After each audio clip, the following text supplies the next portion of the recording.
Gandhi had learned much from B.G. Tilak about using religion to move the Indian masses. Yet in contrast to Tilak's praise for violent political acts, Gandhi emphasized the tolerant and all-inclusive character of Hinduism. Gandhi became known while he lived as Mahatma, a title meaning great soul. As Mahatma, he tried to bring non-Hindus into the independence movement. He came to realize that India was made up of so many different religions. There were very substantial Muslim population, a very substantial Christian population, and people who believed in many other religions and the tribal religions. So it was a conglomeration of many different religious faiths. And we couldn't wish them away. We couldn't declare India to be a Hindu country and forget the rest of the people there. It had to survive as a secular country which would give equal opportunities and equal rights to all the different religions and people who believed in those different religions. So when he realized all of these things were there, I think he saw the wisdom in changing the beliefs of the people. Between 1919 and 1924, he forged an alliance between the National Congress and a group of younger Muslim leaders. The alliance was always fragile. Gandhi kept employing Hindu symbols for political purposes. For example, he continually demanded that the Muslims' ritual cow slaughter be abolished.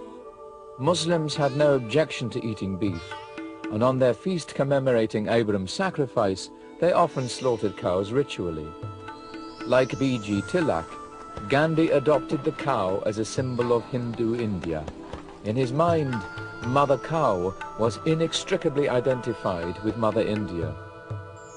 While Muslims sometimes found Gandhi too Hindu in his approach, many others thought Gandhi was insufficiently Hindu. I don't think he was a Hindu in the traditional sense. He didn't practice any of the rituals of Hinduism. He didn't believe in all those rituals. He also believed in respect for all religions of the world. And so he studied. In fact, one of his famous sayings is that a friendly study of all the scriptures is the sacred duty of every individual. And he made that friendly study. He studied the Bible, he studied the Old Testament, he studied the Quran and everything. So he studied all of these scriptures, and he took from each one of them what he thought was useful in his own personal life and incorporated that in his lifestyle. So he was able to show respect to all different religions and incorporate from that what he found useful.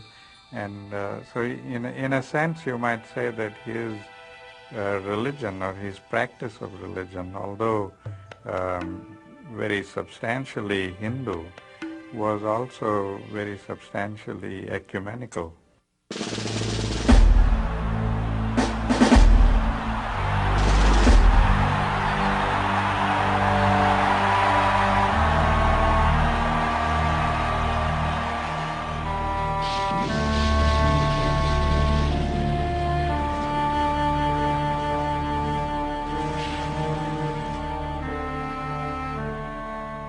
After World War II, British India was divided.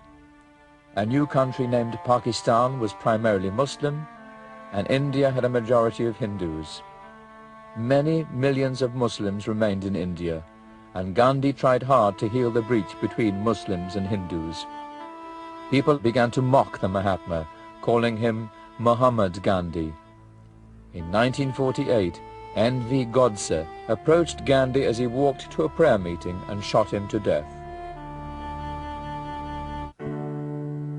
As we can see, a debate continues within Hinduism itself over the character of the religion. Hinduism is not simply a living faith. It is also a lively faith, and a wide variety of beliefs and practices coexist within it. After almost 40 centuries, Hinduism is still in the making. No single version of it has completely dictated Hindu doctrines and values. Perhaps most remarkable of all is that a continuous religious tradition has survived and adapted over this long period.